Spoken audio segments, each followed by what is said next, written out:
ಹೇಳೆ, ನನ್ ಕೈಗೆ ಏನು ಸಿಗ್ತಾ ಇಲ್ವಲ್ಲೇ?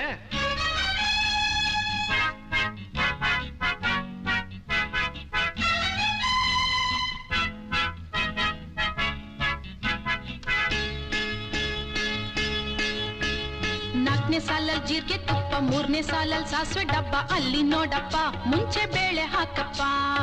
ಏನು?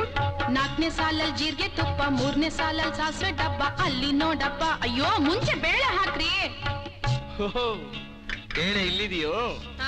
ಅದ್ರಲ್ಲಿ ಹುಳ ಇದೆ, ಸ್ವಲ್ಪ ಆರ್ಸ್ ಹಾಕಿ. ಬರೀ ಆಲೂಗೆಡ್ಡೆ ಈರುಳ್ಳಿ ಇದೆ, ಸಾಕೇನೆ? ಅಯ್ಯೋ, ಕೈಗೆ ಸಿಕ್ಕಿದ್ ಹಾಕಿ ಏನೋ ಒಂದ್ ಮಾಡ್ರಿ. ಸರಿ.